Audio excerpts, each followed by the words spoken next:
Nope. How's it going? Is the sun shining in Europe? Well, it's currently night, so I would say no. It's not. We're going to give you a pass on that one. Okay. That's all right. Thank you. Gentlemen, this is a great day. In the great words of Travis Tritt, it is a great day to be alive. There's Judah, the nose strip man. Heck yeah. Jeff, hell yeah. Oh, the man Nathan. Is that a back? You see the nose strip here, Alex? Yeah. All I got to say is when you go black, you never go back. I've heard that before from unsavory sources, but I do believe them. I do believe it. Hey, what's the brand for that? I feel like somebody told me about that one a long time ago because it's reusable, correct? Yeah, it's called intake breathing, and it's magnetic. So you Nice. pull it off, and it's got these magnets on the inside, and Nice. the little stickers you put on have magnets in them. And Nice. I've been in the sauna for over an hour and a half with it on, sweating, and it still has stuck on. I've been working out with it, running with it. It lasts me about 18 hours, including my sleep, before it actually comes off. Dang, there you go. That's freaking amazing, man. We're going to talk more about that. I see my man Tom's in here. Drew's in here. Tom's in here. Another Tom squared. Carlos. And who is this picture? I don't know. Trevor. Fantastic, boys. This is absolutely wonderful. We're loading this call. I assume, you know what?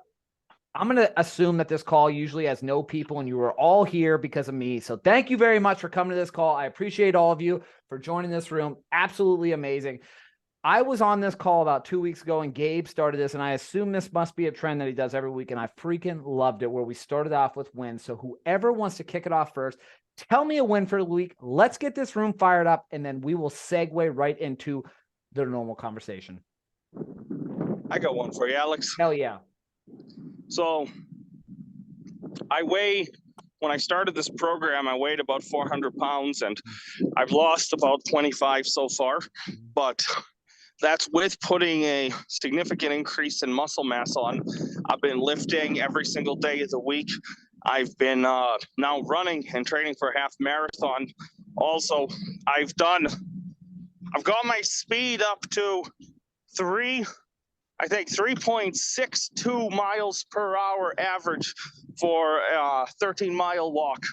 I've been speed walking, and that's I used to duck waddle and couldn't even keep my knees in line when I walked. And I wasn't walking more than a couple miles a day. And in a few weeks after deciding to run a marathon, I'm now speed walking half marathons every week. Fuck yeah. I don't know if we swear on here, but now we do. Oh, fuck yeah, we do. Hell yeah. Good deal, man. You love to freaking hear it, Judah.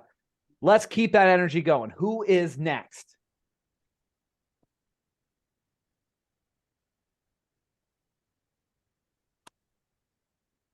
Don't all jump at once. Y'all are winners. Come on. We got wins in here. Shout them out. I know we do.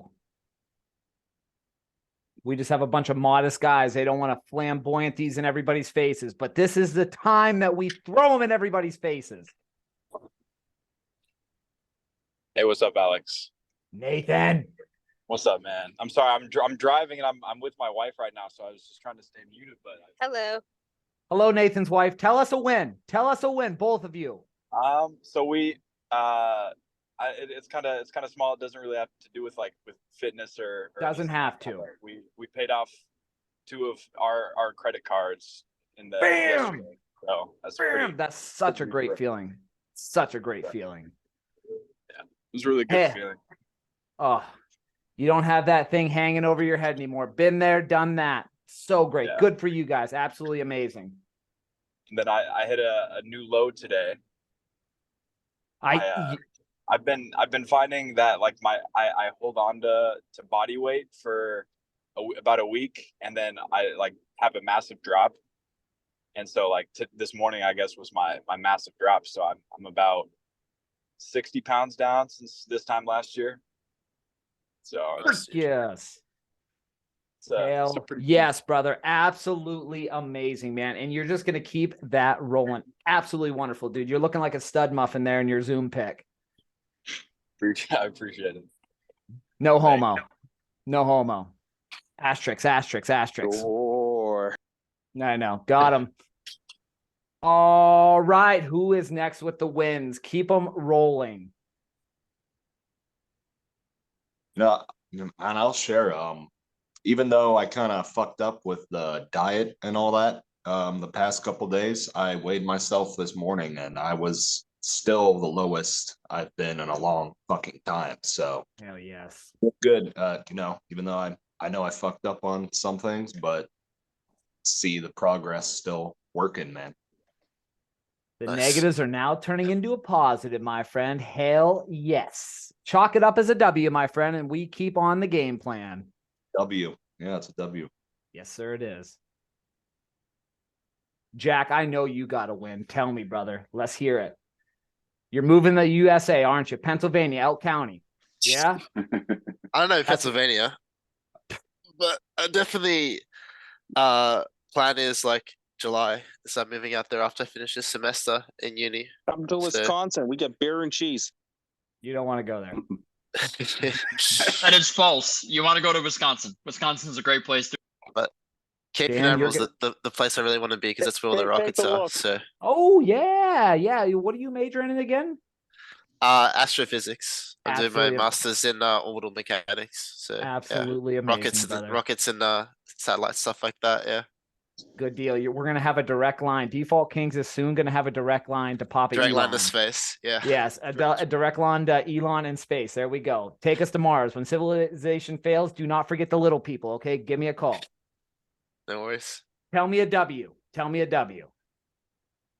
Well, I mean, I think this morning was like the lowest weigh-in ever. I think, and I was having a bit of a block, but after the retreat and then just getting back home, I've been new low weigh-in, which is like the lowest in like months. So it's pretty cool. Yeah, man, that is absolutely wonderful. These are the little wins that you keep chalking up, no matter what it is, guys. For the rest of you guys, I don't care what the win is, fitness related, life related, you pay off your credit card, you paid off your house, whatever the win is, something that you considered good, that made you feel good, that gave your brain that hit of dopamine. I want to hear it. Jeff Kelly, tell me what the win was.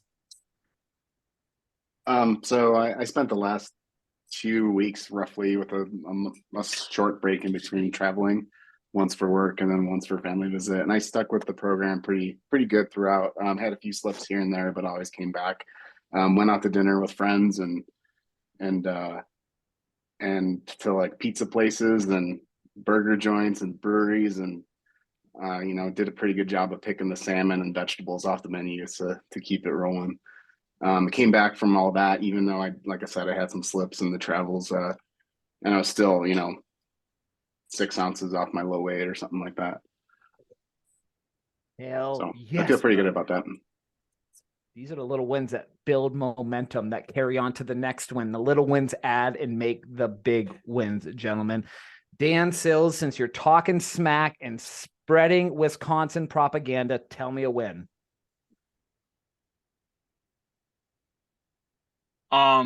So I'm deciding that I'm going to start my own business.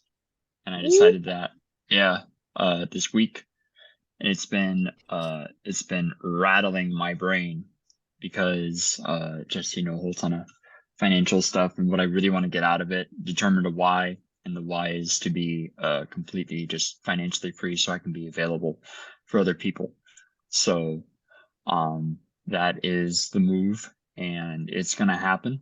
And within a year, we're gonna see some pretty big things. I don't know what those are gonna be, but right now it's pick something. Just You got ideas, pick something. So yeah.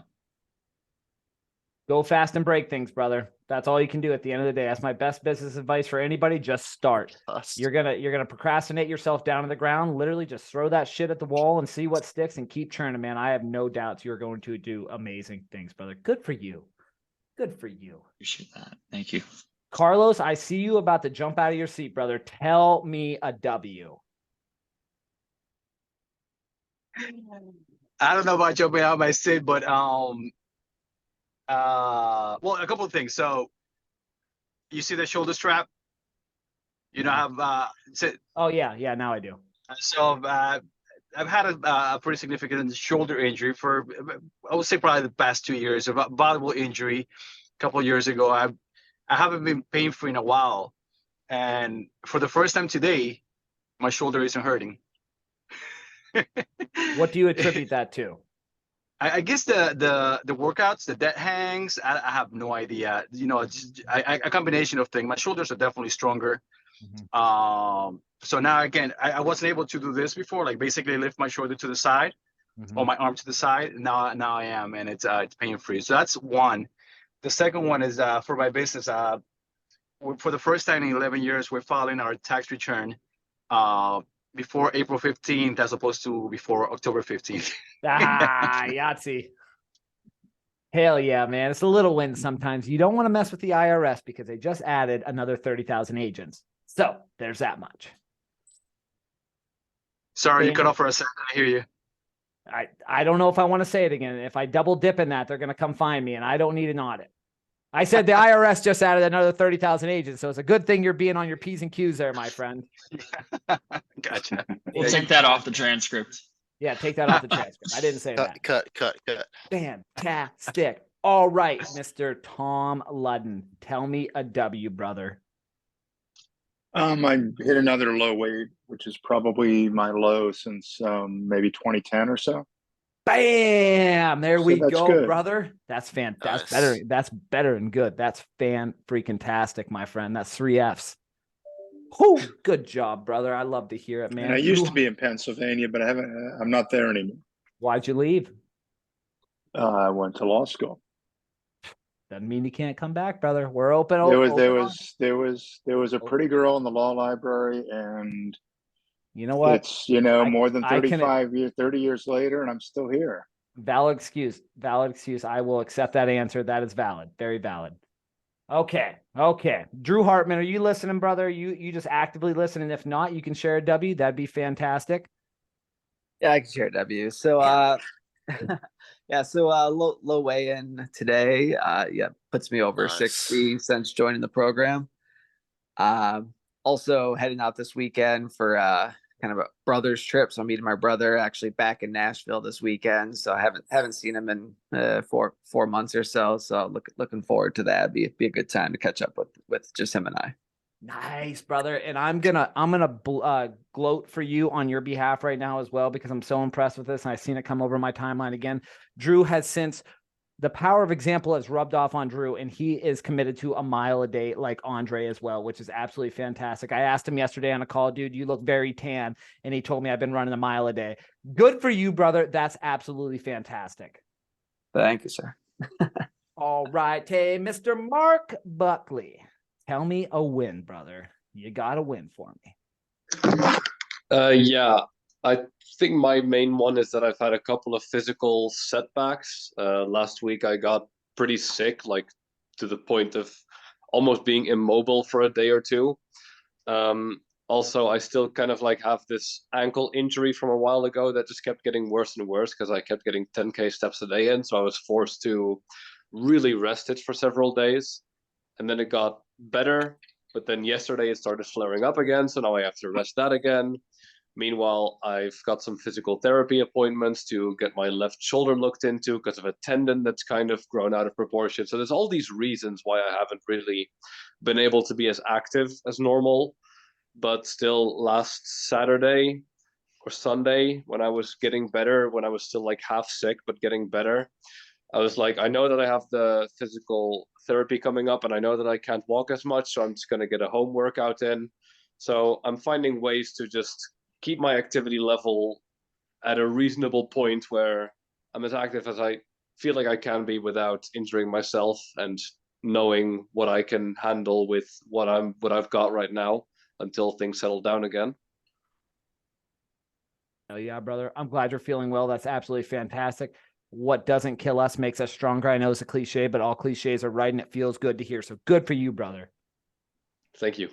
Fantastic. Riz, are you listening, brother? Tell me a win, brother.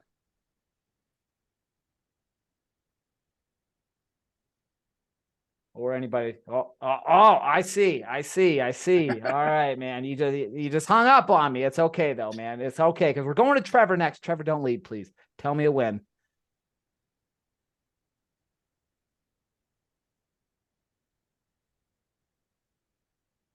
Out of the three gentlemen left, Mark, Mr. Brian Allen, Trevor, if you guys, anybody wants to go tell us a win.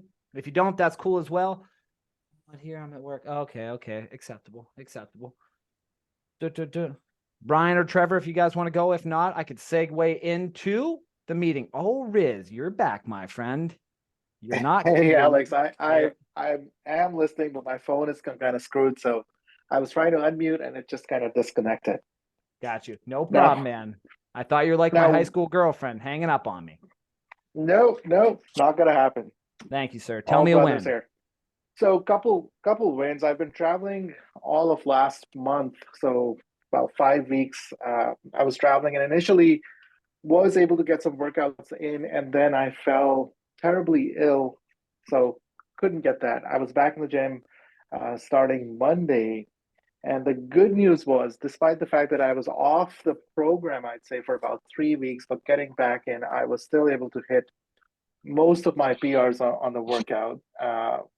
Had a low weigh-in last Sunday, so that's, I'd say, another win. And now back on the program, default actions for the win. Cheers to you, brother. I'm cheersing to Topo Chico, to all you gentlemen. You all rolled in some freaking amazing wins. I love to hear it. I'm going to throw out, for those of you who are not looking in the chat, Mr. Mark Buckley, he's at work, but he got a new low weight. So hell yes to him. Absolutely fantastic, gentlemen. So here's what's on my docket today. There's 3 questions that people asked inside the chat. I would like to run through each of those. And as always, feel free to interject at any time. If we want to talk about anything else that's on your mind, we can address that at the end as well. So the very first thing I want to address is what Mr. Tom Ludden had said about refining techniques on bench press and incline bench press, both with barbell and dumbbell. And if Tom if you could elaborate just a pinch more on that, and if you can't elaborate on it, I have somewhere to go from there. No, I was just background wise, I have some shoulder histories. I have a partial tear in my one, I can't see, but one in my right shoulder, rotator cuff tear. And I'm also getting awfully close to 60. It's 2+ years out. So what I've been trying to do, one of the things I've been trying to learn is how to lift as cleanly as possible to reduce the risk of injury and getting the most out of all my lifts, because I figure that's beneficial for as long as I can keep lifting weights, which could be another 20-25 years, hopefully, or something. But so I'm just sort of more specifically, let's see, when I come down, where should I be, like, as far as an angle with my elbows? And then when I get up at the top for bench, or either with the barbell or the dumbbells, how should that be relative to my shoulders? Got you. All right. So I think that's basically it. So for this typical thing, and anybody who a lot of people injure their shoulders when either they're benching or they're incline benching with the straight barbell. There's a few reasons for that, and it usually comes down to form. So if you're not comfortable with the barbell in the correct form, I always tell people you're much better off doing it with dumbbells, because there's such a stress point. That's not to say that the barbell is inherently bad, but there is more room for error. So if you were to do the barbell, so here's what you imagine. You're laying down. When you come down, you're not just going straight down and up. So you don't want your elbows out like this. More so, you want them tucked in. So when you're coming down, you want your elbows to tuck in like this. If we're doing a barbell, even with the dumbbells as well, you don't want your arms to come straight down, like sideways. Imagine I'm laying down. You want them to almost tuck in to your sides. Not too close, but again, not too far out. Also, another thing to note on this is you're not going straight down and up. So imagine you're laying down doing that press motion with a dumbbell or barbell. You're not going just straight down and straight up. Imagine you're doing a curve. So imagine you have the barbell or the dumbbells right on top of you.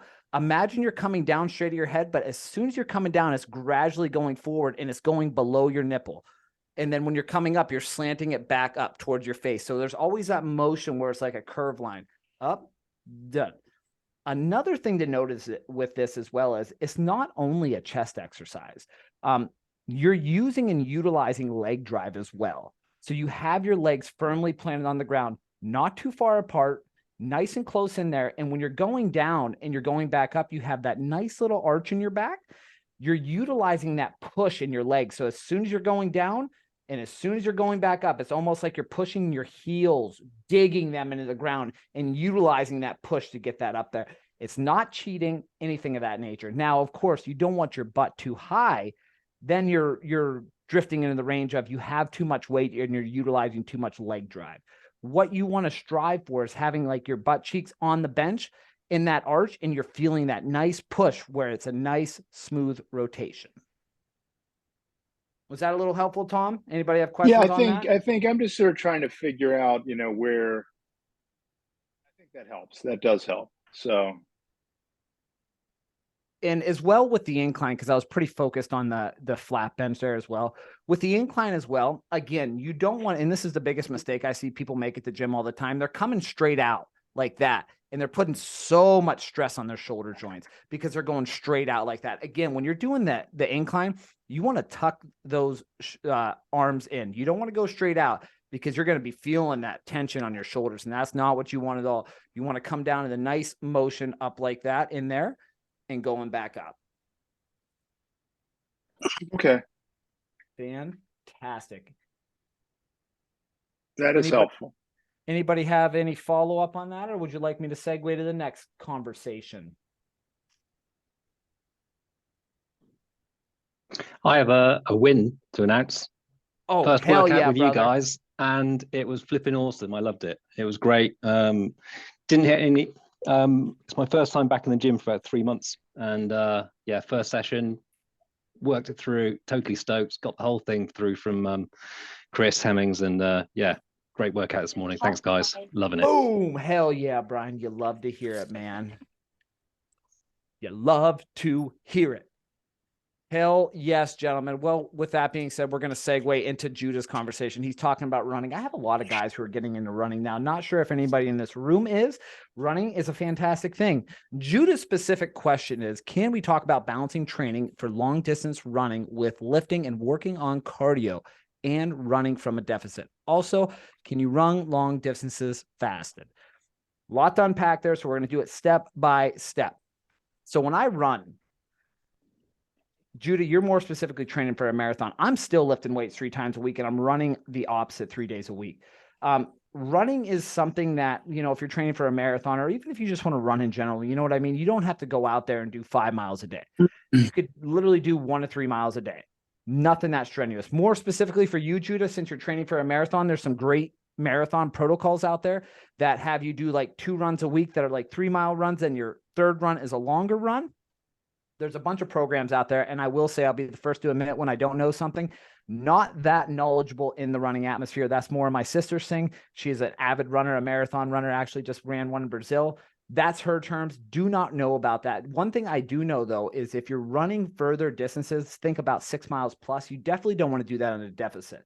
That is when you would want to start adding electrolytes and carbohydrates and all things of that nature, because you need that fuel. If you're not getting that fuel when you're running, you're going to kind of crash out and burn. You're going to be much, much better if you fuel yourself during those runs. Is there some follow-ups you'd like to go from there, Judah? Well, yeah, I've been, running, and I've been having a hard time because I've been carrying a bag with me, a duffel that has water bottles and stuff in it, and a few snack bars, and it's awkward pressure on the back and everything. Because I've been doing 13.5 to 15-mile walks around town, and one of the reasons I was thinking of doing it fasted was simply because I noticed in general when I work out, I do better fasted. Tried doing that last week and I fell in love with it, but also just less stuff to carry around with me, Yeah, without a doubt, man. Yeah, I can understand your running is a whole different ball game than lifting. That's for certain. I also feel very good lifting fasted as well. But I also noticed when I introduced carbohydrates, and even more so if I started lifting because I was lifting early, if I change that lifting to a mid-afternoon, say like 3 to 5, and I already have a meal or two in me, I am so much more stronger and I'm so much more hydrated because I've had so much more fluids in me all day that I'm actually stronger for my goals. Now, this is all goal oriented. If you feel better lifting fasted, go for it. It's fantastic. If you feel better going in a late afternoon lifted with a few meals in you, that's great. But running long distances, you're definitely going to want to start adding carbohydrates, electrolytes.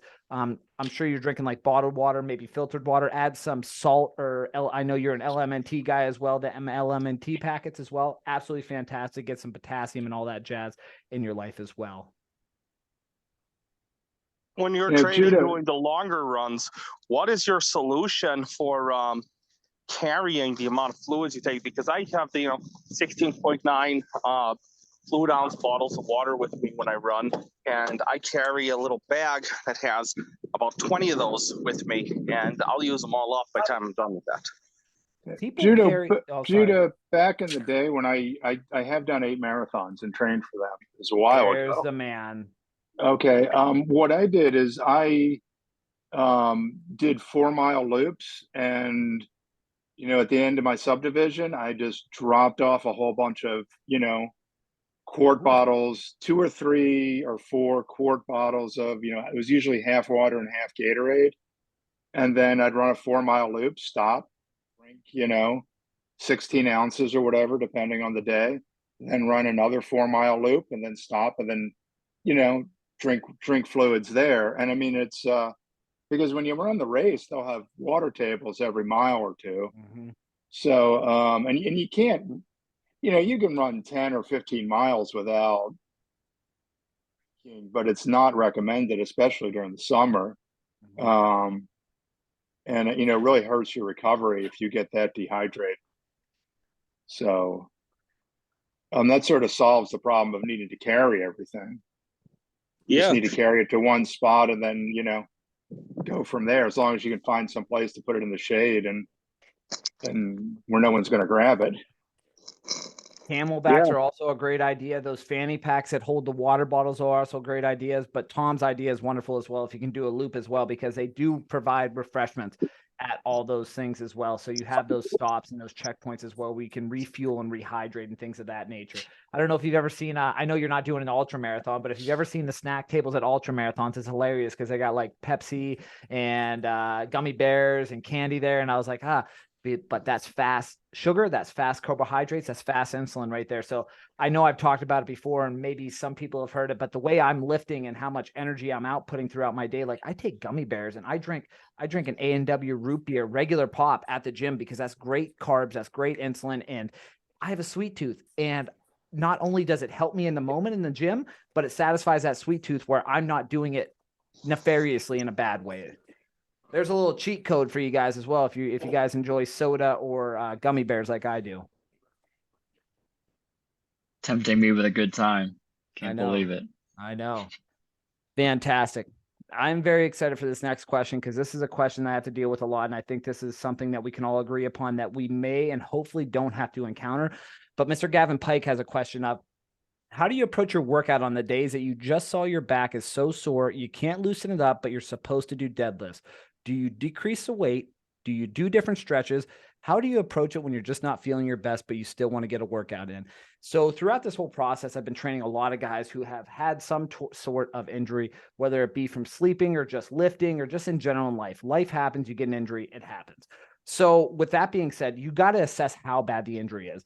So for instance, when I hurt my back deadlifting a few months ago, there was no lifting for a day or two. I knew that I needed to recover in that time period. In Gavin's instance, it sounds like his back's just sore. So in that instance, maybe I wouldn't do a deadlift or something that strenuous, but I would still want to promote blood flow to whatever area of my body wasn't feeling good. Would I want to go full bore to it? No. Instead of going 100%, I would probably go 25% in nice, slow, controlled reps. And the reason for that is twofold, because when you lift weights, you are generating blood to that muscle. You're tearing that muscle and more blood flow is getting promoted to that in order to grow that muscle. When you can get more blood flow to your targeted area, to that muscle that's hurt, whether it be your back, your shoulder, your arm, your forearm, wherever the injury is, it's a good rule of thumb to work it out still. Now, again, there's a lot of nuance in this because if it's an injury that's too bad, you don't want to make it worse.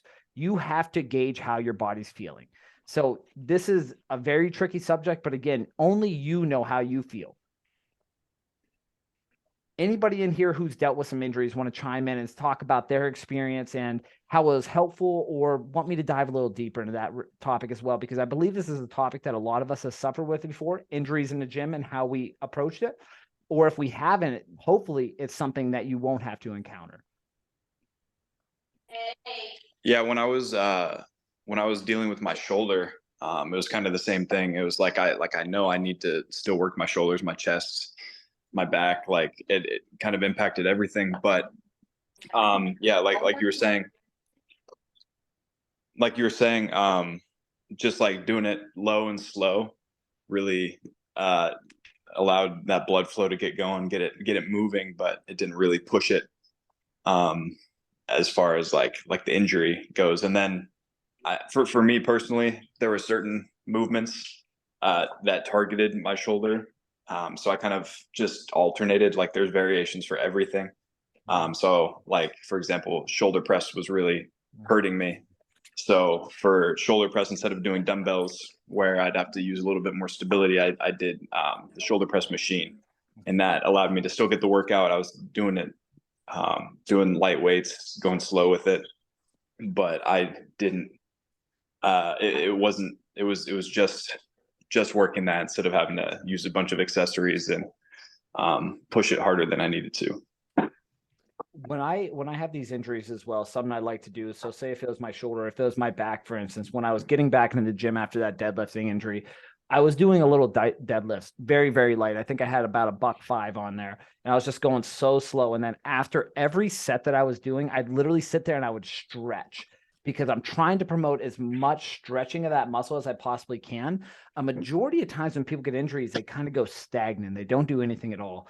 That's when you got to go into mobility mode, and you need to target as much as you can to that muscle. The problem that happens a lot of time that I see with guys, and I've seen with myself as well, is if you have a back injury, or say it's a leg injury, or you have knee pain. Knee pain's a great example for this, because a lot of people have knee pain, but it's actually not the knee at all that's hurting. You're actually suffering with quad tightness, and your quad's actually tight. And what happens is the muscles around it and associated with that muscle are going to start hurting as well, because there's imbalances in your other muscles, because they're trying to make up for that muscle that hurts originally. So think your back, maybe your lower back hurts, but maybe it's actually your glute or your hamstring that's really tight that's causing that pain to go up, because now you're walking differently and you're putting unnecessary stress on your other leg to compensate for that other leg. So you always have to think about the surrounding muscles around what hurts, because this is a problem that's going to gravitate to other muscles, because again, there's imbalances there. So you always have to think about that as well.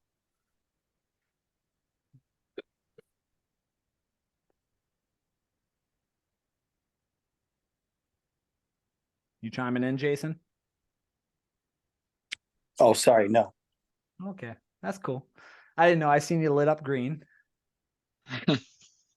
I know for me, and Alex knows a little bit about my shoulder, but when it came to like healing the pain that I was going through, when I joined Default Kings, I still had a little bit of like a shoulder impingement, I would say, just a hair.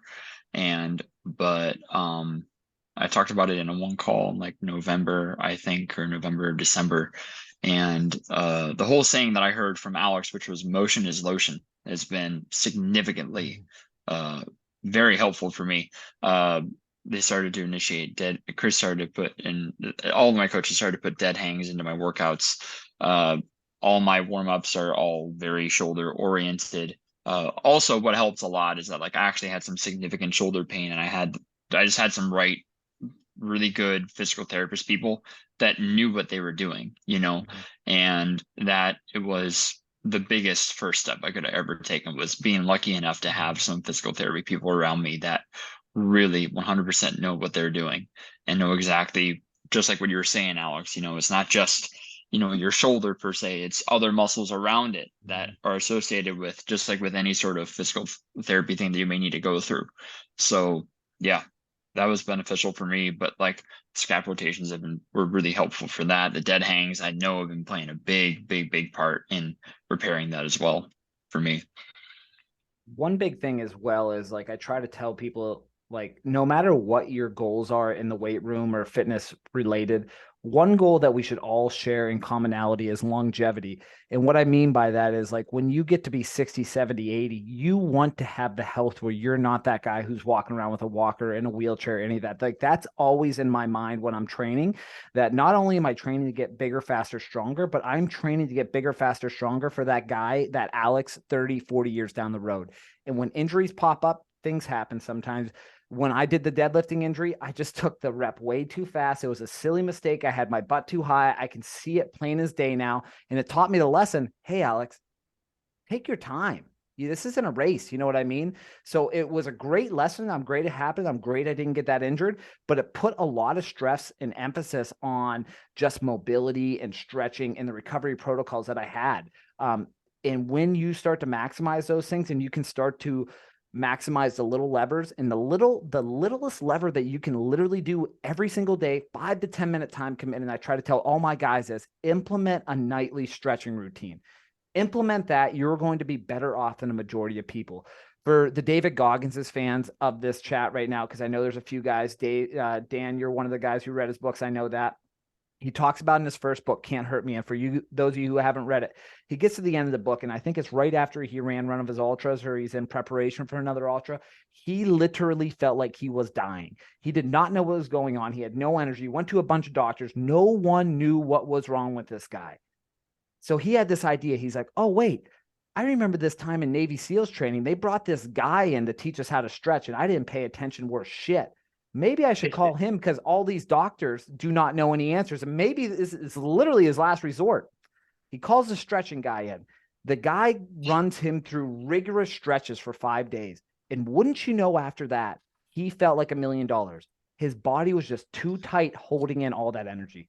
If you conserve 5 to 10 minutes every single night and stretch, my gosh, you are going to, one, feel absolutely amazing. You're going to improve your sleep. You're going to strengthen your muscles. And there's a little bit of studies out there that if you stretch post lifting, you are going to get bigger. Now, again, could you tell if there's a twin Alex and one stretch after lifting, the other one didn't? Maybe it's going to be a nominal thing, but nonetheless, there are studies out there that show that if you stretch your muscles post lift, you are going to generate more blood flow. Think about this. When you're lifting weights, you're constricting, you're shortening that muscle. When you're stretching that muscle back out. You're doing the complete opposite, promoting blood flow to that. At the end of the day, the reason I say motion is lotion, because you're promoting blood flow around your body. The more the blood flows around your body, the more healing properties that are going to happen. And then that's when you can also dive into the modalities of peptides and recovery protocols and things of that nature as well, which are all great as well, but they have their time and place.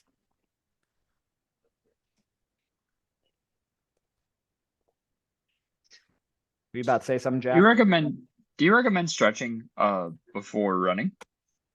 Yeah, but I don't recommend static stretching before any physical activity. And if you guys don't know what static stretching is, think about sitting on your butt and hand to your toe. You're holding that position, like stretches like that. Or if you got like your arms behind your back, stretching your shoulders, just holding like that. Any static stretching before physical exercise, not typically a good thing. What you want to do is more dynamic stretches. What I tell a lot of people as well, like when you're lifting weights, you know, it's great to go through your movement prep, but the best stretches that you're going to do is doing the motion that you're going to do. So think you're going to do a chest press. Go really low in weight and start doing that motion. When I do deadlifts, I don't really stretch. I'm just doing motions before that. Like I'll do some ham curls. I'll go up to the deadlifting bar. I'll deadlift the bar for 5 to 10 times. I'll throw 95 on there. I'll do that a couple times. I'm working my way up and I'm stretching that targeted muscle by doing a movement. You don't typically, a lot of injuries come with people who static stretch before any type of activity. That's more to calm your body down. That's more to lengthen the muscle. And that's not what you want to do.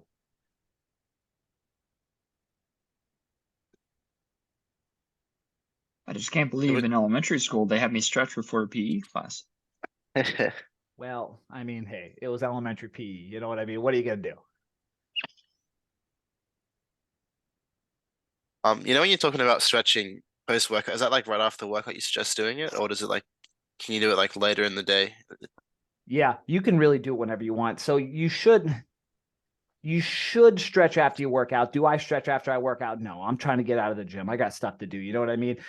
Yeah. The best time to stretch is when you can fit it in your routine. Now, if you're lifting weights or doing physical activity all day, I love to tell guys, hey, make it part of your nightly routine because it's going to be an added bonus. If you have that nice 30-minute to 1 hour nightly routine every night, you're going to improve your sleep. As we all know, sleep is absolutely important. And if you can maximize your sleep by doing these little things, let me run you through my nightly routine. And it's a combination. I Frankensteined it together from all this literature that I read. So I sit in front of this red light. I'll stretch for 10 to 20 minutes, depending upon how I'm feeling. I got a foam roller. Maybe I'll roll on that. I got these lacrosse balls that I roll on my muscles. Say I got a really tight lat. I did back that day. I got a really tight lat. I'm going to get the kinks out of there. So I stretch my body. I'm calming my body down. Maybe I'll run through a thing of breath work. Maybe I won't. But what I always do is I sit down, I grab this notepad and I grab this pen. I'll journal for 10 to 20 minutes. I literally just get all the thoughts out of my head onto a piece of paper. After that, I brush my teeth, I lay down and I read fiction. Puts me right to sleep. Through that whole hour, I am slowing my body down, not looking at my phone, not getting energized. I'm trying to slow my body down because the lower I can slow myself down, the more ready I'm going to be to put my head on that pillow and go to bed. Because I'm sure we've all experienced those nights where you're really tired, you lay your head on that bed and you think about thoughts you did from 5 years ago. You're like, shit, where did these thoughts come from? You know what I mean? And now you're up for an hour thinking about this scenario that happened 5 years ago that you could have did this way and you think you're an idiot. You know what I mean? So if I can maximize the latency between when I put my head on that pillow and when I go to bed, I used to have a Whoop strap. And that was a good thing about the Whoop strap is it tracked your latency. And what that was is how long when I laid down did it take me to go to sleep? And some of those numbers might interest you because people never really think like, how long did it take me to go to sleep between laying my head on the pillow and going to bed? Doing this nightly routine significantly from 24 minutes down to 4 minutes, literally in 2 weeks by doing this. The faster I went to sleep, the faster I went to bed, the more I went through my sleep cycles properly, the more adequate rest I got. And more so, those days that you have not enough time to sleep, you only get 5 to 6 hours of sleep. If you can maximize that 5 to 6 hours of sleep, you are going to do yourself so much better than if you did not.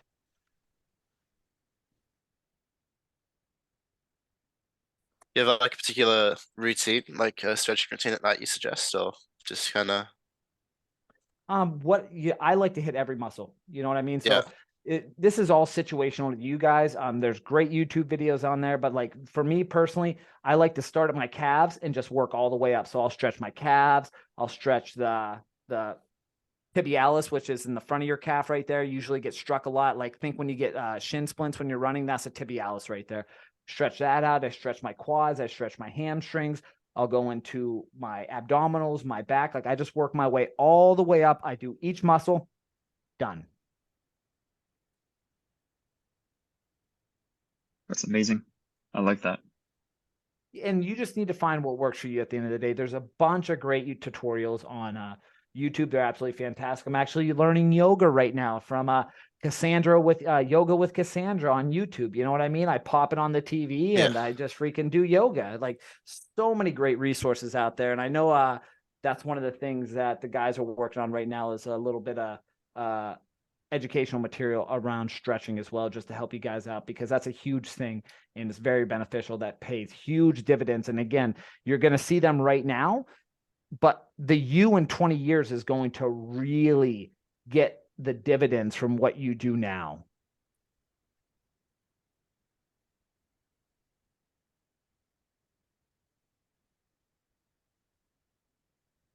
What do you got? What do you guys want to jive with for the last 10 minutes? Anybody got a good topic? I've had a question. Sorry, did somebody else say something?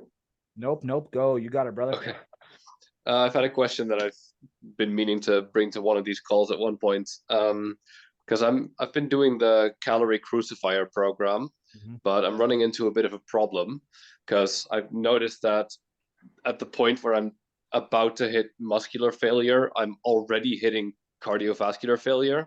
And like when I push it so that like my muscle really gets targeted, then it's getting more and more the case that after an exercise or in between exercises, I feel like I'm like about to faint, which kind of like concerns me because I don't want to like pass out in the gym. But if I take more rest periods or focus more on the muscles, then I feel like I'm kind of defeating the point of the program, and it will also make my time in the gym longer. Whereas I already feel like it's a bit too long as is. So I was just wondering, like, how should I see the concept of progressive overload in like a more cardio-based lifting program, and what type of failure should I be considering, so to speak? So two things from that. So first of all, it sounds like you're dehydrated. You definitely want to drink some more water before you go in there. And the second thing that's going to add to that as well is your zone 2 cardio and also your breathing techniques. So the days that I've experienced that, and I've experienced that lightheadedness after a session as well, and it comes down to two things: dehydration and how I'm breathing in the moment. So some actions that you can do to improve that is like, I love, and anybody I'm training right now in this room will know it. I love incline treadmill walks. Absolutely amazing. They're going to build your cardiovascular base, but even more so than that, they're going to improve your lifts because of what you just described right there. You're lifting, but you're running into issues because your cardiovascular health. If you implement incline treadmill walks to your daily routine, you can literally, this is something you could do 7 days a week. I probably do incline walks 5 days a week. You go to the gym, you literally just jack that incline all the way up. You walk at a pace that if I was standing next to you, you and I could have a conversation. That's how fast you're going. But even more so than that, you're focusing predominantly on nasal breathing. This is the most important part of this, nasal breathing. In doing so, you're going to lower your resting heart rate, you're going to lower your blood pressure, and you're going to increase your HRV and cardiovascular base, which is going to translate into better lifts. When you're lifting as well as, I don't know if you've pinpointed it or you can tell or not, but how are you breathing? Are you breathing through your mouth, or are you predominantly breathing through your nose?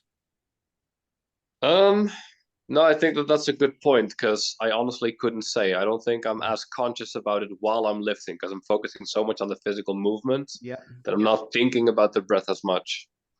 People always like to say cardio kills gains, but guess what? You're going to be 100 times better lifter if you focus on the cardio. And everybody, as soon as they say cardio, their first image goes to, oh, I'm going to be a runner. No, you don't have to be a runner. Yes, running has its times in place.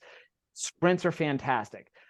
Zone 2 only requires you literally walking, and the incline treadmill walks are great for this. Again, if you focus on these breathing patterns, and more specifically go into the gym now and just focus on your breath, this is going to put you in a new awareness in the gym as well, because it's so easy to get spacey in the gym. Maybe you got these headphones on, maybe you got some freaking Drake in the background, whatever you like to listen to, you know what I mean? You're lost in space somewhere because you're just jiving in the moment. You're not paying attention to particulars. Once you bring yourself to that moment of focusing on your breath, this is what I do in the gym. I focus on that nasal breathing. And after I'm done with my set, that's the most important time, because there's guys who probably take them, like, say we're doing incline dumbbell bench press. I got the 110s on there. I do a set, all nasal breathing.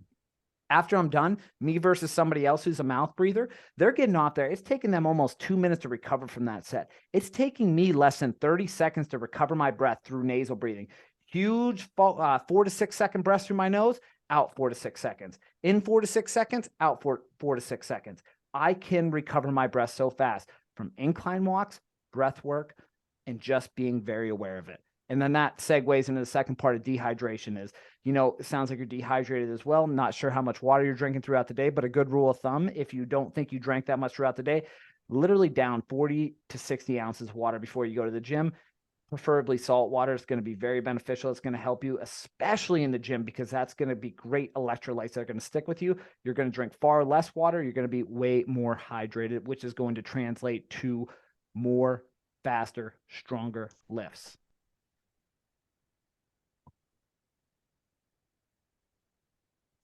That's Right. really good advice. I think breath work is another amazing thing that everybody should at least check into at least once in your life, because it is so beneficial. So many different techniques out there, and they are just fantastic in controlling your breathing.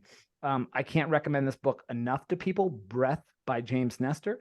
That book totally changed the way I thought about nose breathing, and it totally changed my mind on how important nasal breathing was for overall health.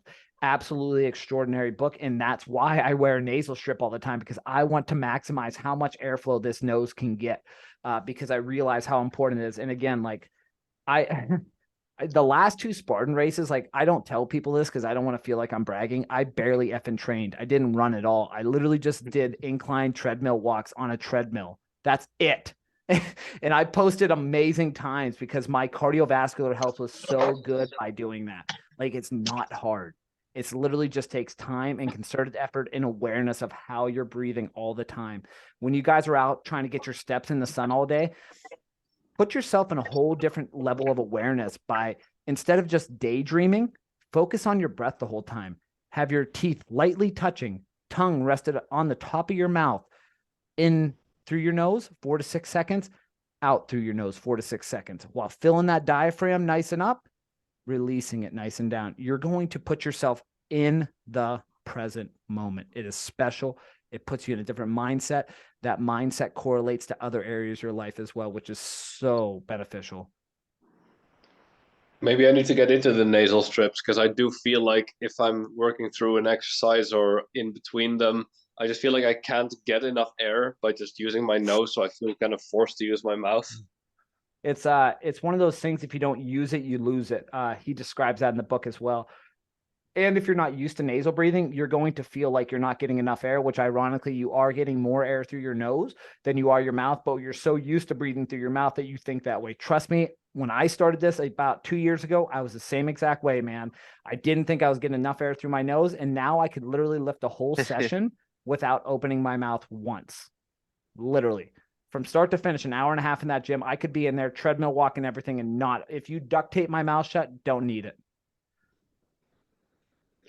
That's awesome. So incline walking and breathing strictly through the nose. Yep. You can breathe out through the mouth. So that's one thing. You can breathe out through the mouth, but you want that intake breath to be through the nose. And then would you recommend that like post or pre? You could do it either. Post. Very interesting thing. Very interesting thing. And I haven't looked into the science of this. I have found when I break it up, so because I probably do about an hour a day on that sucker when I'm in the gym. Like I'm in the gym for almost 2 hours just because I do those incline walks and I'm taking longer rest breaks between my sets because I'm lifting really heavy. So when I found that if I do 20 minutes, if I break it up to 20 minutes before and 40 minutes after, I'm so much stronger after I get off that incline. I don't know what it is. I don't know why it is. I'm thinking because your calves are like a big generator of blood flow throughout your body. When you walk on that incline walk, you're going to feel your calves are on fire. You're walking up Mount Everest to nowhere. You know what I mean? Your calves are burning, but that's also generating more nitric oxide throughout your body, which is in turn going to make you more faster and stronger.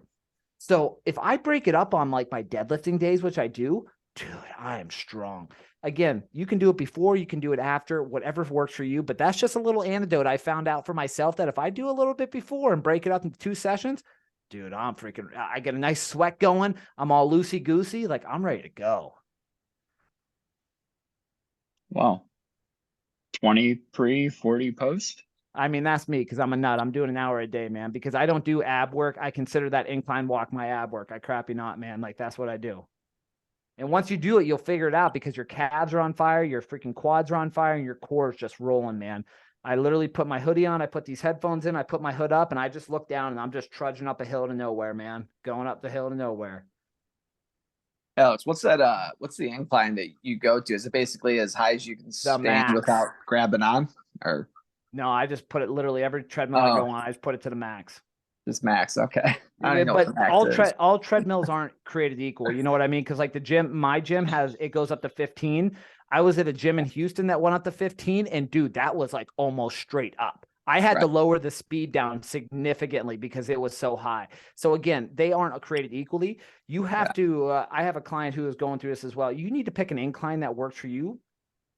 You want it high enough that you can walk good, but you don't want it too high where you have to feel like you have to grab on as well, because you don't want to have to grab onto the railing at all. You literally just want to walk like you normally would, swaying your arms. So whatever that's comfortable for you, and you can even gamify this where you say you have to start at, like, say it's an 8 incline, you know what I mean? Now each week you can work up and be like, okay, now next week I'm going to do 8.5 at this speed. And then the next week I'm going to do 9, and just progressive overload yourself to get up to that point.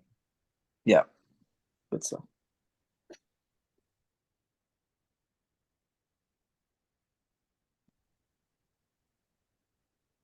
Thank you, Tom. I hope you have a great day, brother. Come back to Pennsylvania. He's like, nope. He just left. He's like, I'm out of here. Peace. Yeah, he's like, hell no, man. I ain't coming back there. You guys got 4 seasons. I assume he lives somewhere that's much nicer now, but that's subjective now, isn't it? Gentlemen, this has been a pleasure. Anybody have any closing thoughts before we depart on this beautiful Wednesday afternoon? Mark asked about weighted vests on the treadmill. Oh, amazing, brother. 10 out of 10, brother. You got it. You use it. Even more so sandbags as well. I've seen a lot of people trudging up a hill to nowhere with a sandbag on their neck. Fantastic. Fantastic. Oh, hell yeah, brother. The 25 pounders, freaking amazing. One of the best purchases I have is that weighted vest, man. I walk around town with it with my dog all the time. People think I got a bulletproof vest on or something, man. Walking around with a pit bull and a vest. You know what I mean? They're great though, man. I'll tell you what, and even more so, dude, you could gamify that, man, and throw that into some of your workouts sometimes also. That kicks up the intensity of workouts. Walking around that gym with 25 pounds, man, and doing a workout. You might get looks, but those people are just jealous they don't have one on. So think about that.